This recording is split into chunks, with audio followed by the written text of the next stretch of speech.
রাসূল বলেছেন ঈমান পূর্ণাঙ্গতার আলামত, ঈমান পরিপূর্ণ হওয়ার নিদর্শন মান আহাব্বা লিল্লাহ, যে ব্যক্তি একে অপরকে আল্লাহর জন্য ভালোবাসে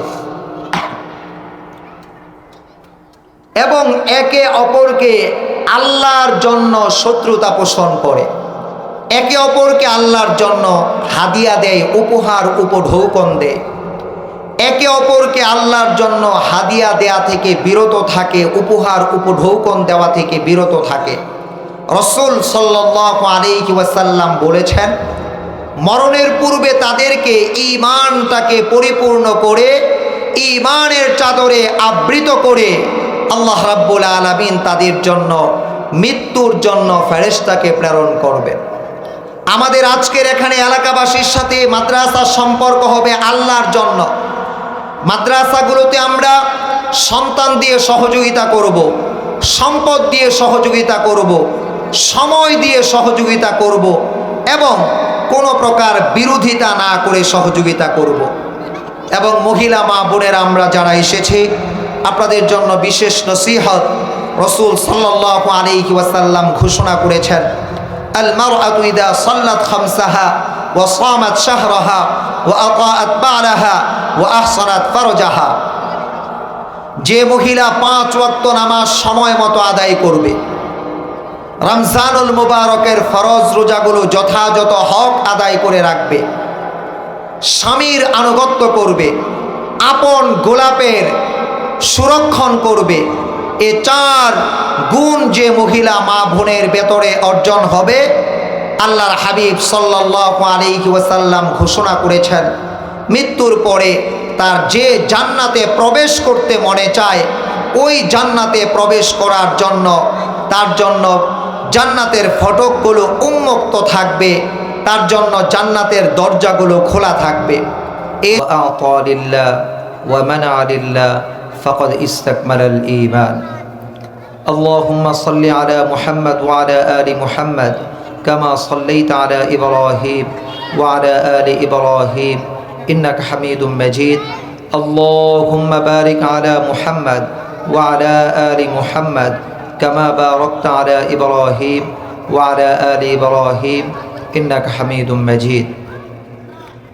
মণ্ডলপাড়া জামিয়া হুসাইনিয়া উম্মুল কোরা কওমি মাদ্রাসার উদ্যোগে আয়োজিত আজকের এই মহতি পবিত্র কোরআনুল কারীমের সবক অনুষ্ঠান ও ইসলাহি মাহফিলের সম্মানিত সভাপতি, উদ্বোধক, পৃষ্ঠপোষক, প্রধান অতিথি, বিশেষ অতিথিবৃন্দ, আজকের প্রধান মেহমান, আলহামদুলিল্লাহ যার আগমনে আমরা ধন্য হব, পাক ভারত উপমহাদেশের অন্যতম বীর সেরানী, বীর সিপাহসালার, প্রখ্যাত উলিয়ে কামেল, মুস্তাজাবুদ দাওয়াত, কুতুবুল আলম, আল্লামা শাহ শামসুল হুদা পাঁচবাগী রহমাতুল্লাহি আলাইহি এর সান্নিধ্যে ধন্য সুযোগ্য খলিফা, মুনাজিরে আজম, শেখুল মাশায়েখ, হাফিজুল হাদিস, পীরে কামেল আল্লামা আব্দুল মান্নান হারুন নগরী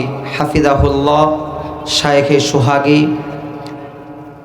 আমন্ত্রিত উলামায়ে কেরাম, মাহফিলের সম্মানিত সঞ্চালক জনাব আল আমিন সাহেব, আজকের এই আয়োজনের যিনি মূল দায়িত্বশীল, শ্রদ্ধেয় অগ্রজ শায়েখ মুফতি ইমদাদুল হক ফরিদি হাফিজাহুল্লাহ সহ পর্দার অন্তরালের মা ও বোনেরা, অত্র মাদ্রাসার পার্শ্ববর্তী প্রতিষ্ঠান থেকে আগত সম্মানিত শিক্ষার্থী বৃন্দ, এই পরিবেশে আমি কথা বলে অভ্যস্ত নই। আমি জানি না কতটা কথা আপনাদের সামনে বলতে পারবো। একজন শিক্ষক হওয়ার সুবাদে যারা জ্ঞান পিপাসু, জ্ঞানের প্রতি যাদের প্রত্যাশা থাকে, জ্ঞান অর্জনের প্রতি যাদের অন্বেষা থাকে, তৃষার্ত পিপাসার্থ থাকে, তাদের মাঝে বসে জ্ঞান বিতরণ করা যায়। যে মজলিসে উলামায়ে কেরাম থাকেন, ওই মজলিসে জ্ঞান বিতরণ করলে কিছু জ্ঞান প্রবৃদ্ধ হয়, ভুল ত্রুটিগুলো সংশোধন হওয়ার ব্যবস্থা হয়। গতকাল বাড়িতে অবস্থান করেছিলাম। আজকের এই মহতী অনুষ্ঠানে ওলামা হজরতদের উপস্থিতি উপলক্ষে শেখে হারুন নগরীর সোহবত নেওয়ার জন্য কিছুটা সময় আপনাদের সাথে একত্রে থাকার জন্য, আপনাদের সান্নিধ্যে ধন্য হওয়ার জন্য আমার আগমন। এত বড় মজলিসে কথা বলার মতো যোগ্যতা, ইলম, কালাম আমার মধ্যে নেই, তা থেকে আমি শূন্য। এখানে আমাদের কথা বলা, বড়রা দীর্ঘ সময় কথা বলে আসছেন। আমরা কথা বলার অর্থই হলো যে আমাদের বাচ্চারা কথা বলুক, তাদের ভুল ত্রুটিগুলো সংশোধন হোক। বড়দের মজলিসে কথা বললে ইলম প্রবৃদ্ধ হয়, এটাই বাস্তবতা। আমি আমার কিছু সবক যা শিক্ষকদের কাছে পড়েছি, আমার সাধ্যানুযায়ী যারা আমার শিক্ষার্থী আমার সামনে বসে পাঠ গ্রহণ করে তাদের মাঝে বিতরণ করার চেষ্টা করেছি। তা থেকে কিছু কথামালা আপনাদের সামনে আলোচনা করার চেষ্টা করব ইনশাআল্লাহ। আপনাদের কাছে দোয়া চাই, এমন কিছু কথামালা যেন রব্বে কারীম আমার জবান দ্বারা বের করে দেন, যে কথাগুলো আমাদের প্রত্যেকের আমলের উপযোগী, মেধায় সংরক্ষণের উপযোগী, অপরের কাছে পৌঁছানোর উপযোগী, কাল কিয়ামতের ময়দানে পরকালে মুক্তির জন্য উপযোগী হবে বলে আশাবাদ। আমি আশা করছি আপনারা যারা সরাসরি কথা শ্রবণ করছেন পূর্ণ মনোযোগটা আমার প্রতি দিবেন। আমি আপনাদের প্রতি পূর্ণ মনোযোগ দিয়ে কথা বলার চেষ্টা করব। আমার আল্লাহ চাহেন তো এ কথার দ্বারা আমি নিজে উপকৃত হব, আল্লাহ চাহেন তো আমরা সবাই উপকৃত হব। প্রিয় ছাত্র ভাইয়েরা, আমরা এই জামিয়ার মধ্যে এসেছি মাতৃ এবং পিতৃকুলের আদর সোহাগ, স্নেহ, মায়া মমতার বন্ধন থেকে বঞ্চিত হয়ে এখানে এসে কোরআনুল কারীমের জ্ঞান অর্জন করার জন্য নিজেকে এক সুনিবিড় পরিচর্যার মধ্যে আমার আপনার অবস্থান। সে ভোর 3টা থেকে আরম্ভ হয়, রাত 10টা পর্যন্ত চলমান থাকে আমার আপনার অধ্যাবসায়, অধ্যয়ন, তপস্যা, সাধনা। এরই মধ্য দিয়ে আমি আপনি যে জ্ঞান অর্জন করি, এই জ্ঞান পৃথিবীর বুকে সর্বশ্রেষ্ঠ জ্ঞান। শুভ সকালে যখন রাত্রির ঘন কালো অন্ধকার দূরীভূত হয়ে প্রভাতের আলো উদ্ভাসিত হয়, ওই সময় আমার আপনার সম্পর্ক হয়ে যায় রবের সাথে। ফজরের সলাত আদায় করার পরে, ফজরের সলাত আদায়ের পূর্বে যেমন রবের সাথে আমার আপনার সম্পর্ক গড়া ছিল, সে গঠনকৃত গড়িত সম্পর্ককে আমরা বিমোহিত করার জন্য, এ সম্পর্কের আর্দ্রতা প্রবৃদ্ধি করার সাধনায় ফজরের পর থেকে আরম্ভ করে আমরা জোহর পর্যন্ত লম্বা সময় সাধনা করে থাকি, অধ্যয়ন করে থাকি, অধ্যবসায় করে থাকি। যে সময়টুকু ফজরের পূর্ব থেকে নিয়ে ঈশার পরবর্তী ঘুম পূর্ব পর্যন্ত, নিদ্রামগ্ন হওয়া পূর্ব পর্যন্ত আমার আপনার সময় ব্যয় হয়, এ প্রতিটি সময় যেভাবে আমার জ্ঞান অর্জন হয়, ঠিক প্রতিটি সময় আমরা যারা বয়ঃসন্ধি পর্যন্ত পৌঁছেনি, প্রাপ্ত বয়স্ক আমরা হইনি, আমল লিখা হয়, জবাবদিহিতা পরকালের লিপিবদ্ধ হয়, এমন বয়সে যারা আমরা উপনীত হইনি, আমাদের এই কোরআনুল কারীমের তিলাওয়াতের সওয়াব, ফিকহি মাসআলা মাসাইল বুঝার, মুখস্থ করার, লিখনির সওয়াব, রব্বে কারীম আমাদের জন্মদানকারিণী মাতা জন্মদানকারী পিতার নামে আমল নামায় লিপিবদ্ধ করেন। সুবহানাল্লাহ।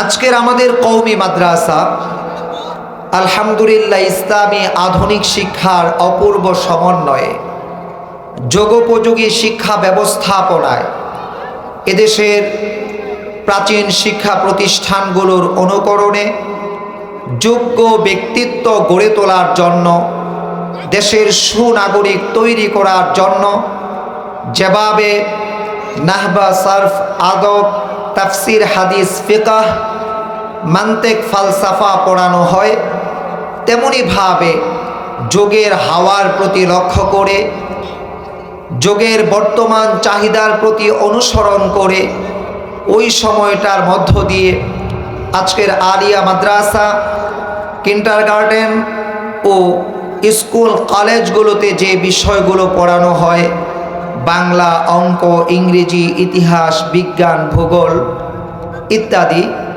বিষয়গুলো অত্যন্ত গুরুত্বের সাথে দশম শ্রেণী সমমান ক্লাস পর্যন্ত, এসএসসি সমমান ক্লাস পর্যন্ত অত্যন্ত গুরুত্ব সহকারে পাঠদান করা হয়।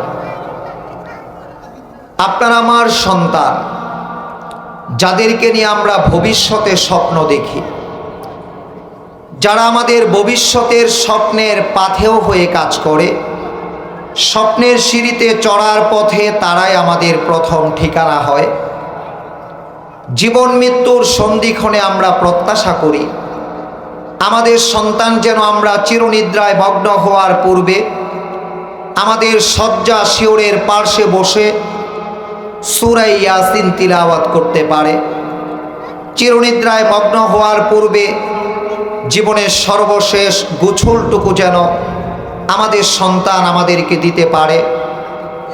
চিরনিদ্রায় শায়িত হওয়ার পূর্বে 3 টুকরো কাফনের কাপড় আবৃত করা যেন আমাদের সন্তানদের হস্ত দ্বারাই হয়, এবং জানাজার সলাতে দাঁড়িয়ে উপস্থিতি সকলের সামনে যেন আমাদের সন্তানরা আমাদের জানাজার সলাতে ইমামতি করতে পারে।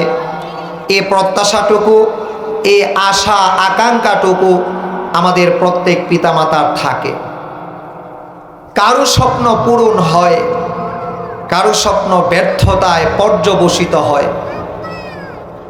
যাদের স্বপ্ন পূরণ হয় দীর্ঘ ত্যাগ তিতিক্ষা করতে হয়, পরীক্ষা দিতে হয়, অনেক মেহনত করতে হয়, এরপরে স্বপ্ন পূরণ হয়। লিল্লাহি তাকবীর, জোরে বলতে হবে লিল্লাহি তাকবীর, আরো জোরে আওয়াজ করে লিল্লাহি তাকবীর, লিল্লাহি তাকবীর। আলহামদুলিল্লাহ, ইতিমধ্যে আমাদের আজকের প্রধান মেহমান হাফিজুল হাদিস, উস্তাজুল উলামা, পীরে কামেল, বরেণ্য আধ্যাত্মিক রাহবার, মুনাজিরে আজম, শেখুল হাদিস, শেখুল মাশাইখ আল্লামা আব্দুল মান্নান হারুন নগরী হাফিজাহুল্লাহ ইতোমধ্যে আমাদের মাঝে এসে উপস্থিত হয়েছেন। যে কথা বলতেছিলাম, আমাদের অভিভাবকদের আকাঙ্ক্ষা থাকে তারা যেন আমাদের জানাজার সলাতে দাঁড়িয়ে নামাজ আদায় করতে পারেন। এ প্রত্যাশা যাদের পূরণ হয়, অনেক ত্যাগ তিতিক্ষার পরেই পূর্ণ হয়। মাদ্রাসায় পড়ানোই শুধু সীমাবদ্ধ নয়, আজকের সময়ের জামিয়া হুসাইনিয়া, উম্মুল কোরা সহ যত কওমি মাদ্রাসা আছে, আলহামদুলিল্লাহ এ কওমি মাদ্রাসাগুলো থেকে যে সকল সন্তানরা বের হয়, সমাজের প্রত্যেক সেক্টরে সেবা করার যত জায়গা আছে, শাখা আছে, সকল জায়গায় সেবা শুশ্রূষা করার তাদের সুযোগ হয়। আমার জানার বিষয় হলো, আমরা যারা এই মাদ্রাসায় পড়তে এসেছি, আমার আপনার উদ্দেশ্য কি? আমার আপনার উদ্দেশ্য যেন ঠিক হয়। বুখারী শরীফের প্রথম হাদিস, ইন্নামাল আমালু বিন্নিয়াত, রাসূল আকরাম সাল্লাল্লাহু আলাইহি ওয়াসাল্লাম ঘোষণা করেছেন, আমাদের সকল কর্মগুলো আমাদের ইচ্ছা শক্তির উপর তার ফলাফল বয়ে আনে। আমরা এখানে কেন এসেছি? এই উদ্দেশ্যটা অভিভাবকদের ঠিক করতে হবে, এই উদ্দেশ্যটা ছাত্র শিক্ষকদের ঠিক করতে হবে, এই উদ্দেশ্যটা মাদ্রাসা পরিচালনা পর্ষদদেরকে ঠিক করতে হবে। আমাদের একমাত্র উদ্দেশ্য হলো মহামহিমাময় রবের সন্তুষ্টি অর্জন করা, ইহকালে কল্যাণ কামনা করা, পরকালে সফলতা সমৃদ্ধি অর্জন করা। প্রতি নামাজে ফরজ সালাত আদায়ের পরে, অনেকে সুন্নত এবং নফল সালাত আদায়ের পরে আমরা দোয়া একান্ত মোনাজাতে রবের সাথে আমরা যখন একান্তে কথা বলি তখন আমরা উচ্চারণ করি রব্বানা আতিনা ফিদ দুনিয়া হাসানা। হে আমাদের রব, দুনিয়াতে আমরা কল্যাণ চাই, পরকালে আমরা কল্যাণ চাই, দুনিয়াতে আমরা সফলতা সমৃদ্ধি চাই, পরকালে আমরা সফলতা সমৃদ্ধি চাই। আমরা আমাদের নামাজে দোয়ার সর্বশেষে বলি ওয়াকিনা আযাবান নার, ওগো রব, পরপারের জাহান্নামের আগুন থেকে, শাস্তি থেকে আমরা মুক্তি চাই। তাহলে আমাদের এই দুনিয়ার জমিনে বেঁচে থেকে যে সময়টুকু খুদে হায়াত আমার আপনার আছে, এই হায়াতের উদ্দেশ্য হলো দুনিয়াতে থেকে কল্যাণ অর্জন করা, পরকালের কল্যাণ যেন আমি আপনি বঞ্চিত না হই, এই জন্য দুনিয়ায় থেকে কল্যাণ অর্জন করা।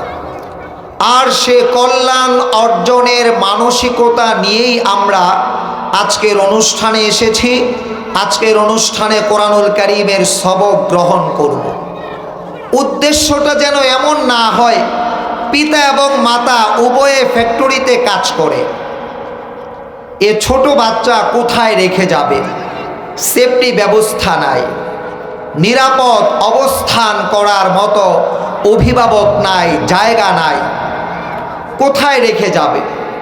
এজন্য এই কওমি মাদ্রাসাগুলো তারা বেছে নেয়, কারণ শিক্ষকরা শুধু শিক্ষক নন, কওমি মাদ্রাসার শিক্ষিকারা শুধু শিক্ষিকাই নন, তারা একজন আদর্শ পিতা এবং মাতার ন্যায় আপন সন্তানদেরকে স্নেহ, মায়া, মমতা, আদর, সোহাগ, প্রীতির বন্ধনে, শাসনের মাতৃছায়ায়, পিতৃছায়ায় তাদেরকে গড়ে তোলে। যার ফলশ্রুতিতে আজও পর্যন্ত যতটুকু ছাত্র শিক্ষক, ছাত্রী শিক্ষিকার সম্পর্ক সুদৃঢ় পাওয়া যায়, সুনিবিড় পরিচর্যায় গভীরতার ভালোবাসা এবং শ্রদ্ধার অনন্য এক দৃষ্টান্ত স্থাপন করা যায়, সেটা আজও এই কওমি মাদ্রাসাগুলোতে রয়েছে, আলহামদুলিল্লাহ। এজন্য রব্বে কারীম ঘোষণা করেছেন কুল হাল ইয়াস্তাউিল্লাযীনা ইয়া'লামুন ওয়াল্লাযীনা লা ইয়া'লামুন। হে নবী, আপনি আপনার উম্মতদেরকে জানিয়ে দেন, তাদের সামনে আপনি বলে দেন, তাদের সামনে আপনি ঘোষণা করে দেন, তাদের সামনে আপনি মেসেজ দিয়ে দেন, তাদের সামনে আপনি বার্তা পৌঁছিয়ে দেন যে তোমাদের মধ্যে যারা কোরআন, সুন্নাহ, ইজমা, কিয়াসের জ্ঞানে জ্ঞানী এবং যারা কোরআন, সুন্নাহ, ইজমা, কিয়াসের জ্ঞানে জ্ঞানহীন, এই দু শ্রেণীর মানুষ কি এক সমান হতে পারে? রব্বে কারীম তার এই ঘোষণার মাধ্যমে মানুষদেরকে কথা বুঝাচ্ছেন। আলোকিত মানুষ, অন্ধকারাচ্ছন্ন মানুষ, মূর্খ মানুষ আর জ্ঞানী মানুষ, আলেম মানুষ আর জাহেল মানুষ আল্লাহর কাছে কখনো সমান নয়। অপর আয়াতে রব্বে কারীম ঘোষণা করেছেন ইন্নামা ইয়াখশাল্লাহা মিন ইবাদিহিল উলামা। এই পৃথিবীর বুকে আল্লাহকে ভয় করে প্রত্যেক মানুষ, প্রকৃতপক্ষে ভয় করে, পিওরভাবে ভয় করে, নিখুঁতভাবে ভয় করে, নির্ভেজালভাবে ভয় করে, খাঁটিভাবে ভয় করে, প্রকৃতভাবে ভয় করে একমাত্র উলামায়ে কেরাম। কারণ রব্বে কারীম তাদের হৃদয়ের ভেতরে, তাদের দেমাগের ভেতরে, তাদের মেধায়, তাদের কলিজায় রব্বে কারীম নববী জ্ঞান দান করেছেন। যারা রসুলের হাদিস পড়ে তারা রসুলের রুহানি সাহাবী হয়। এজন্য আজকের এ পরিবেশে আমরা যারা আছি, আমাদের জীবন অত্যন্ত নিরাপদ জীবন। তবে আমাদেরকে মনে রাখতে হবে, কুল্লুকুম বানি আদম খাত্তা ওয়া খায়রুল খাত্তাউনা আত-তাওয়াবুন। প্রত্যেক বনি আদম কোনো না কোনো অপরাধের সাথে জড়িত হয়ে যায়, কখনো বা শয়তানের প্ররোচনায়, কখনো বা বন্ধু বান্ধব, আত্মীয় স্বজন, সামাজিক পরিবেশ পরিস্থিতির কারণে। প্রিয় ভাইয়েরা আমার, এ বনি আদম যারা তওবা করে, রাসূল আকরাম সাল্লাল্লাহু আলাইহি ওয়াসাল্লাম বলেন, তারা আল্লাহর কাছে শ্রেষ্ঠ মানুষ হিসেবে পরিগণিত হয়ে যায়। অপর হাদিসে এসেছে, আত-তাইবু মিনাজ যামবি কামা লা যামবা লাহ। যে ব্যক্তি ত্রুটি বিচ্যুতি করার পরে মহামহিমাময় রবের দরবারে লজ্জিত হয়, অনুতপ্ত হয়, দৃঢ় সংকল্প করে জীবনে আর কখনো গুনাহ করব না, এ সংকল্প করে অনুতপ্ত হয়, লজ্জিত হয় এবং তাৎক্ষণিক সে গুনাহটাকে ছেড়ে দেয়, আল্লাহর হাবিব সাল্লাল্লাহু আলাইহি ওয়াসাল্লাম বলেন, তার যেন কোনো গুনাহ নাই। ওই তওবাকারী ব্যক্তি এমন ব্যক্তি হয়ে যায়, মহামহিমাময় রবের দরবারে বান্দার হক ছাড়া সকল গুনাহ মহামহিমাময় রব তার জন্য মাফ করে দেয়। প্রিয় উপস্থিতি, এই কথাগুলো বলার উদ্দেশ্য হলো, ইন্নামা ইয়াখশাল্লাহা মিন ইবাদিহিল উলামা। উলামায়ে কেরাম কেন আল্লাহকে বেশি ভয় করেন? তাদের হৃদয়ের ভেতরে আশা জাগানিয়া বাণীগুলো আত্মস্থ করা আছে। তাদের হৃদয়ের ভেতরে আশা জাগানিয়া বাণীগুলো বারবার আন্দোলিত করে, দলিত করে, মথিত করে বারবার জাগ্রত হয়ে যায়। হাই, কি কাজ করে ফেললাম? তাৎক্ষণিক তওবার মানসিকতা জাগ্রত হয়।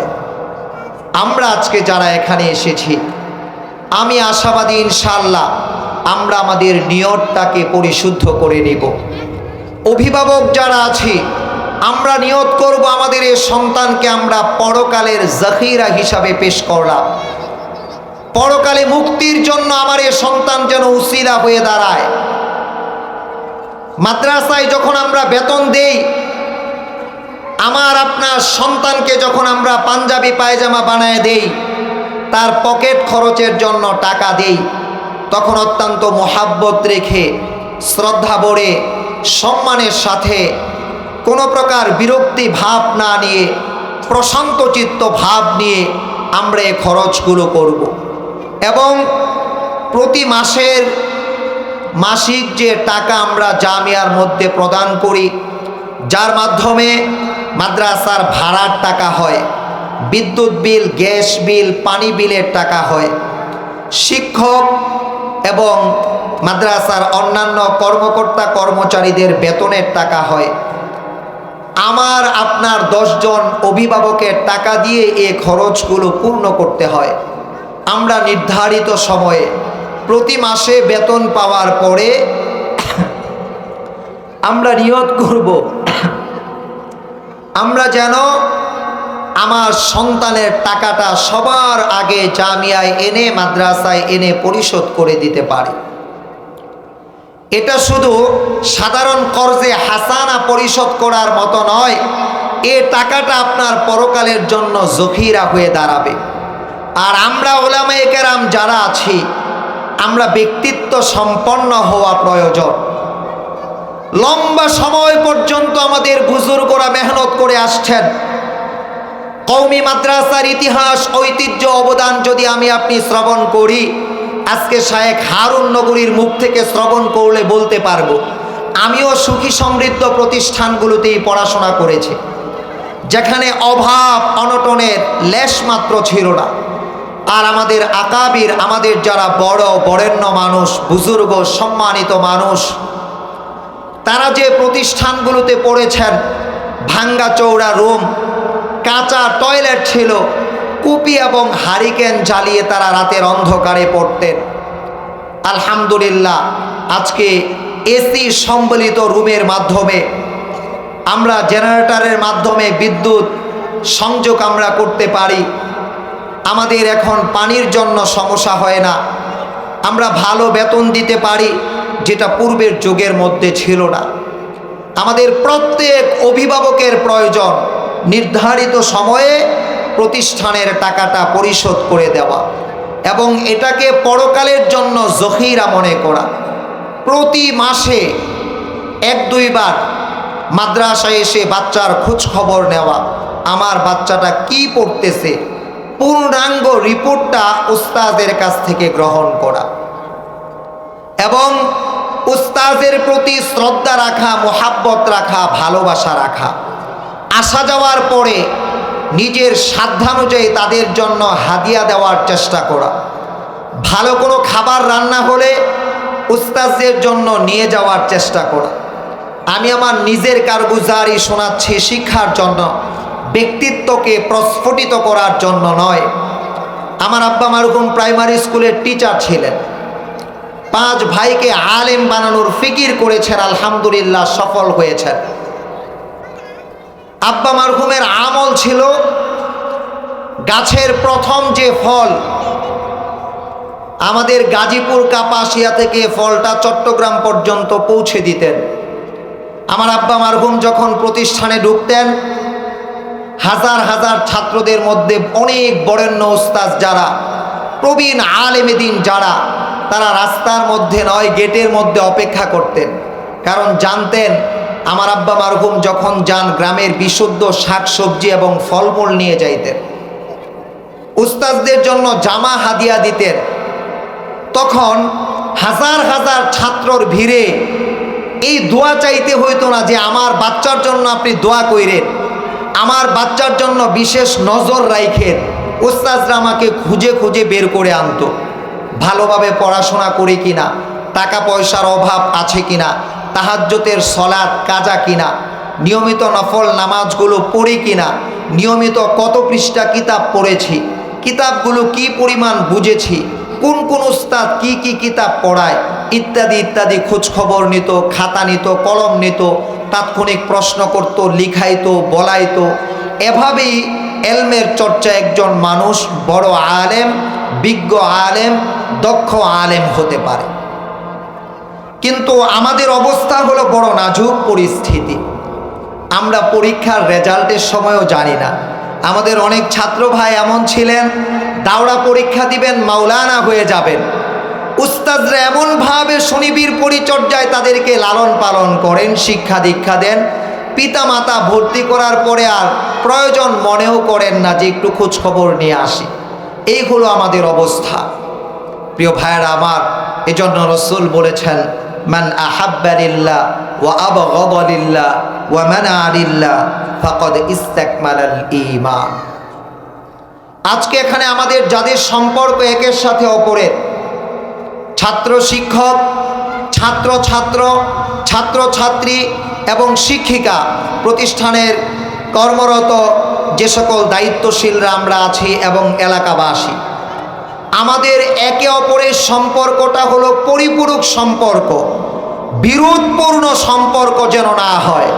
রাসূল বলেছেন, ঈমান পূর্ণাঙ্গতার আলামত, ঈমান পরিপূর্ণ হওয়ার নিদর্শন, মান আহাব্বা লিল্লাহ, যে ব্যক্তি একে অপরকে আল্লাহর জন্য ভালোবাসে এবং একে অপরকে আল্লাহর জন্য শত্রুতা পোষণ করে, একে অপরকে আল্লাহর জন্য হাদিয়া দেয়, উপহার উপঢৌকন দেয়, একে অপরকে আল্লাহর জন্য হাদিয়া দেয়া থেকে বিরত থাকে, উপহার উপঢৌকন দেওয়া থেকে বিরত থাকে। রাসূল সাল্লাল্লাহু আলাইহি ওয়াসাল্লাম বলেছেন, মরণের পূর্বে তাদেরকে ঈমানটাকে পরিপূর্ণ করে, ঈমানের চাদরে আবৃত করে আল্লাহ রাব্বুল আলামিন তাদের জন্য মৃত্যুর জন্য ফেরেশতাকে প্রেরণ করবেন। আমাদের আজকের এখানে এলাকাবাসীর সাথে মাদ্রাসার সম্পর্ক হবে আল্লাহর জন্য। মাদ্রাসাগুলোতে আমরা সন্তান দিয়ে সহযোগিতা করব, সম্পদ দিয়ে সহযোগিতা করব, সময় দিয়ে সহযোগিতা করব এবং কোনো প্রকার বিরোধিতা না করে সহযোগিতা করব। এবং মহিলা মা বোনেরা আমরা যারা এসেছি, আপনাদের জন্য বিশেষ নসিহত। রাসূল সাল্লাল্লাহু আলাইহি ওয়াসাল্লাম ঘোষণা করেছেন, আল মারআতু ইযা সাল্লাত খামসাহা ওয়া সামাত শাহরাহা ওয়া আতাআত বা'লাহা ওয়া আহসানাত ফারজাহা, যে মহিলা 5 ওয়াক্ত নামাজ সময় মতো আদায় করবে, রমজানুল মুবারকের ফরজ রোজাগুলো যথাযথ হক আদায় করে রাখবে, স্বামীর আনুগত্য করবে, আপন গোলাপের সুরক্ষণ করবে, এ 4 গুণ যে মহিলা মা বোনের ভেতরে অর্জন হবে, আল্লাহর হাবিব সাল্লাল্লাহু আলাইহি ওয়াসাল্লাম ঘোষণা করেছেন, মৃত্যুর পরে তার যে জান্নাতে প্রবেশ করতে মনে চায়, ওই জান্নাতে প্রবেশ করার জন্য তার জন্য জান্নাতের ফটকগুলো উন্মুক্ত থাকবে, তার জন্য জান্নাতের দরজাগুলো খোলা থাকবে।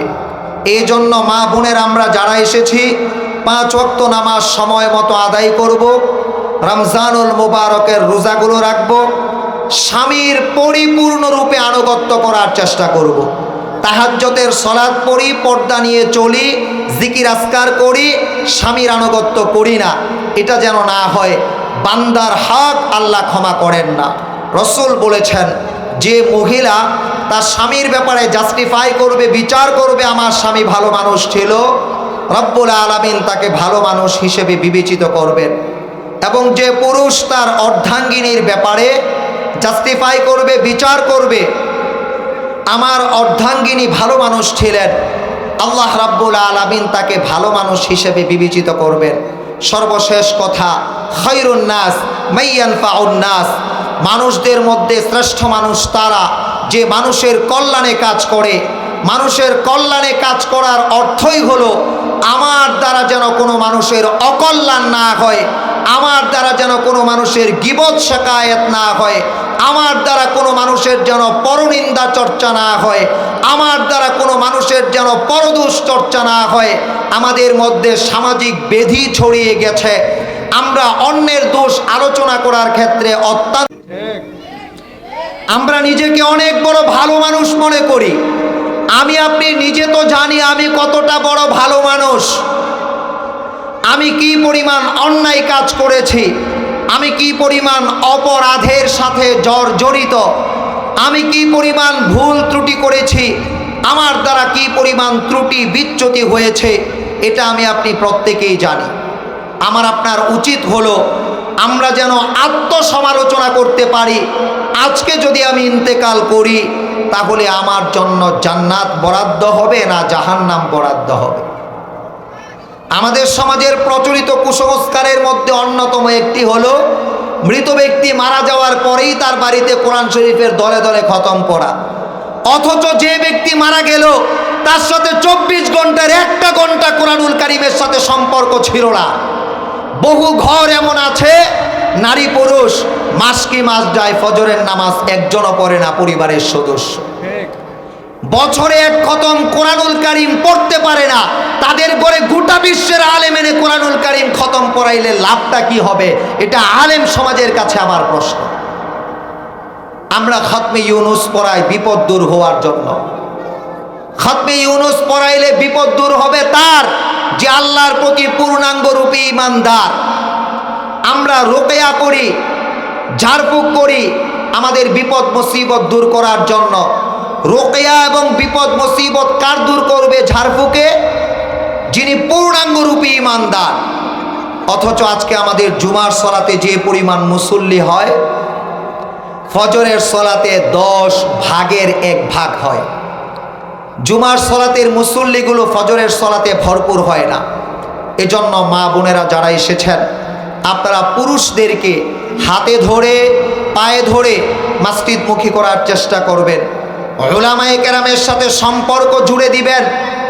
উলামায়ে কেরাম অন্তত পুরুষদেরকে খারাপ মানুষ বানানোর চেষ্টা করবে না, ভালো মানুষ বানানোর চেষ্টা করবে। কখনো কোনো দ্বীনি প্রতিষ্ঠানের সাথে বিদ্বেষ রাখা যাবে না। উপমহাদেশের যত প্রতিষ্ঠান, শুধু তাই নয়, গোটা বিশ্বের যত মসজিদ আমাদের প্রত্যেক মুসলমানের মসজিদ, গোটা বিশ্বের যত মাদ্রাসা আমাদের প্রত্যেক মুসলমানের মাদ্রাসা।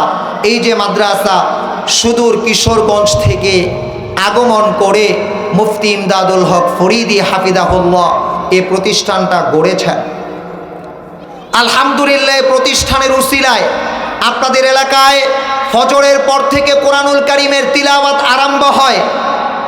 আপনাদের জন্য আশীর্বাদ বয়ে আনে, আপনাদের জন্য কল্যাণ বয়ে আনে, আপনাদের জন্য দোয়ার ফসল অনবরত চলতেই থাকে। এ প্রতিষ্ঠান আপনার আমার জন্য কল্যাণের বার্তা দিচ্ছে। এ প্রতিষ্ঠান মনে করতে হবে এ প্রতিষ্ঠান আমার প্রতিষ্ঠান।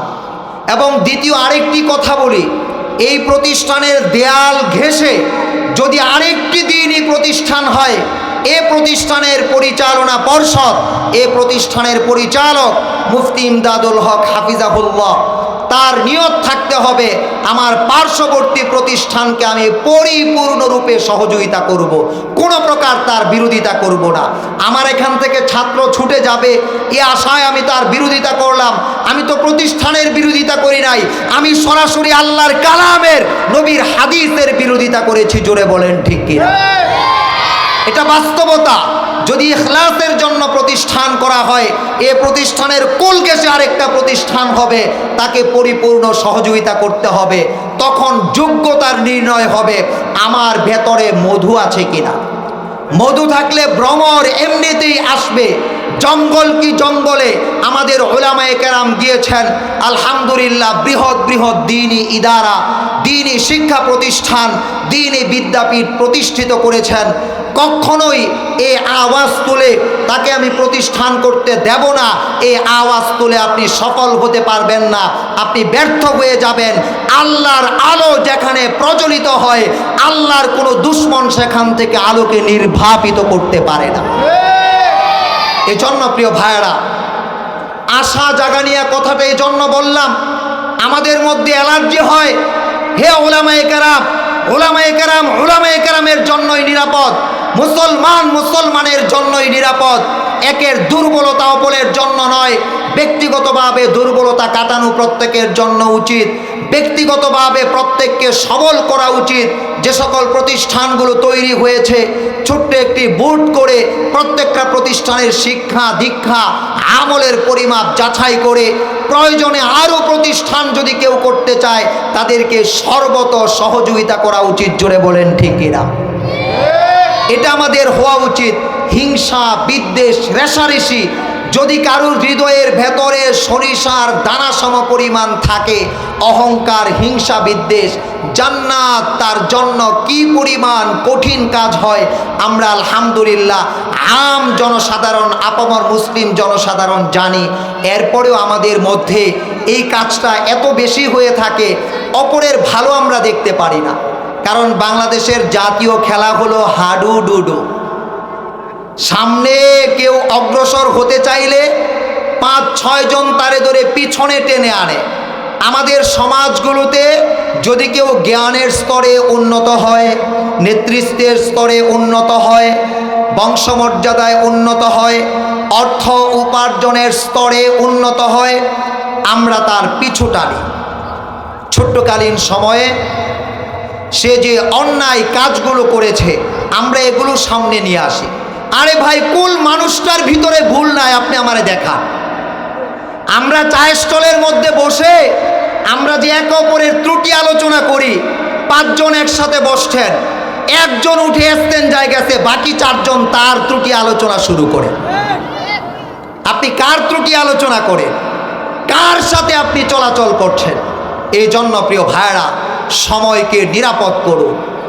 আল্লাহ পাক সময়ের শপথ করে বলেছেন, ওয়াল আসরি, সকল মানুষ ক্ষতিগ্রস্তের মধ্যে আছে।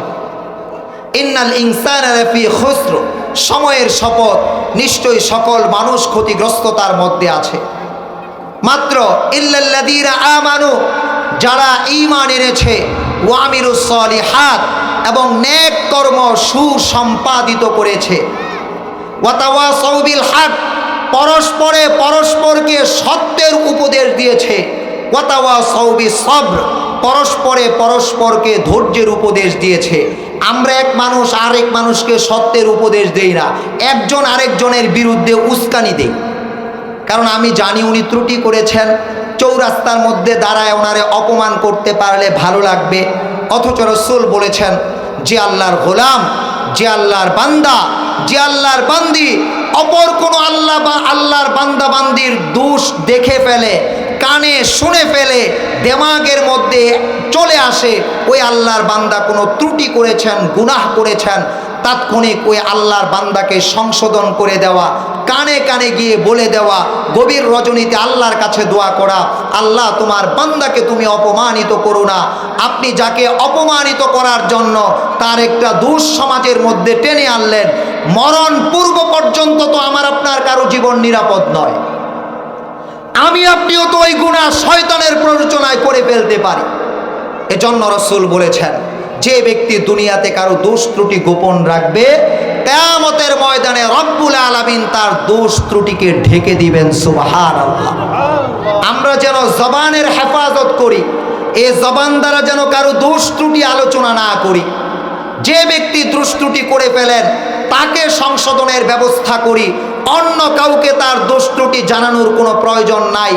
যার দোষ ত্রুটি আপনি জেনে ফেললেন তাকেই আপনাকে সংশোধন করা জরুরি, অন্য কাউকে তার দোষ ত্রুটি জানানো আপনার জন্য জরুরি নয়। তবে মনে রাখবেন, আজকে একটি থার্মোমিটার আপনাদেরকে দিয়ে যায়। রাসূল বলেছেন, আল মুসলিমু মান সালিম আল মুসলিমুনা মিন লিসানিহি ওয়া ইয়াদিহি। ওই ব্যক্তি হলো প্রকৃত মুসলিম, ওই ব্যক্তি হলো পিওর মুসলিম, ওই ব্যক্তি হলো নিরাপদ মুসলিম, ওই ব্যক্তি হলো খাঁটি মুসলিম, ওই ব্যক্তি হলো নির্ভেজাল মুসলিম, যে ব্যক্তির হাত থেকে অপর মুসলিম অন্যায়ভাবে আঘাত পাওয়া থেকে বিরত থাকে, যে ব্যক্তির জবান থেকে অপর মুসলিম অন্যায়ভাবে আঘাত পাওয়া থেকে বিরত থাকে। এখন এ থার্মোমিটার দিয়ে মানুষ আজকে জ্বর মাপে থার্মোমিটার দিয়ে, আপনি আপনার মুসলমানিত্ব মাপবেন থার্মোমিটার দিয়ে। এই থার্মোমিটার ধরা হলে মসজিদের সভাপতি, মাদ্রাসার সভাপতি থেকে আরম্ভ করে একটা মুসলমান আলেম ওলামা আমরা কেউ নিরাপদ থাকবো না। এই থার্মোমিটার যদি আমরা সামনে রাখি, এজন্য এই জবান দ্বারা কারো দোষ চর্চা করব, জোরে বলেন, জবান দ্বারা কারো দোষ চর্চা করব না, পারবো তো ইনশাআল্লাহ। হাত দ্বারা কাউকে অন্যায়ভাবে কষ্ট দিব না। রাসূল বলেছেন, আয-যুলমু যুলমাতু ইয়াউমাল কিয়ামা। আজকের দুনিয়ার জমিনে খুদে খুদে ছোট ছোট তুচ্ছ তুচ্ছ নগণ্য নগণ্য জুলুমগুলো কিয়ামতের ময়দানে জঘন্য আকার ধারণ করবে। আমাদের প্রতি যারা জুলুম করেছেন, অবিচার করেছেন, অন্যায় করেছেন, আমাদের হককে যারা মেরে দিয়েছেন, এই অপরাধের সাথে যারা জড়িত, আল্লাহর জন্য আমরা তাদেরকে ক্ষমা করে দিব। এটা হলো খুলুকুন আযীম, উত্তম চরিত্র। রাসূল আকরাম সাল্লাল্লাহু আলাইহি ওয়াসাল্লাম এবং সাহাবায়ে কেরামের অনেক ঘটনা, তথ্য, উপাত্ত, ইতিবৃত্তান্ত আমরা জানি যে তাদেরকে অনেক কষ্ট দিয়েছেন যারা, তাদেরকে ক্ষমা করে দেয়া হয়েছে। যারা আমাদের পেছনে ত্রুটি গিয়েছে, গীবত করেছে, শিকায়েত করেছে, আমরা তাদেরকে মাফ করে দেব। এবং আজকে থেকে নিয়ত করব, কোনো মানুষের সমালোচনা করব না, আত্মসমালোচনা করার চেষ্টা করব। আত্মসমালোচনা যদি আমি আপনি করি, আমার আত্মাটা পরিশুদ্ধ আত্মা হবে। আর সকল মানুষকে আল্লাহ পাক বলেন, ফামান যুহজিহা আনিন নার ওয়া উদখিলাল জান্নাতা ফাকাদ ফাজ। স্বচ্ছ মানুষ, পবিত্র মানুষ, ভালো মানুষ ওই ব্যক্তি, যে ব্যক্তি জাহান্নামের আগুন থেকে পরিত্রাণ পেল এবং জান্নাতে প্রবেশের উপযোগী হলো। ইয়াউমা লা ইয়ানফাউ মালু ওয়ালা বানুন ইল্লা মান আতাল্লাহা বিকলবিন সালিম। কিয়ামতের দিন আমার আপনার ধন সম্পদ, সন্তান সন্ততি কোনো প্রকার উপকার বয়ে আনবে না। উপকার যদি বয়ে আনে, একমাত্র আমার আপনার প্রশান্ত চিত্ত আত্মা, যা পরিশুদ্ধ ছিল, যা অন্যের কল্যাণ কামনায় ব্যতিব্যস্ত ছিল। কখনো এই আত্মা অপরের অকল্যাণ কামনা করে নাই, অপরের ক্ষতি সাধন করার চেষ্টা করে নাই।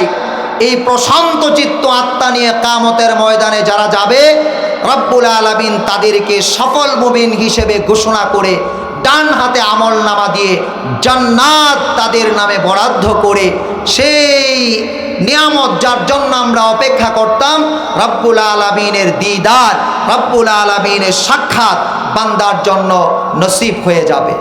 এই জন্য প্রিয় ভাইয়েরা আমার, লম্বা সময় কথা বলা হয়ে গেছে। আজকের কথার সার হলো, আমরা যারা ছাত্র, অভিভাবক, প্রতিষ্ঠানের প্রতিষ্ঠাতা, পরিচালনা পর্ষদে আছি, 1 নাম্বার আমাদের নিয়তটা যেন পরিশুদ্ধ হয়। নিয়ত পরিশুদ্ধ হওয়ার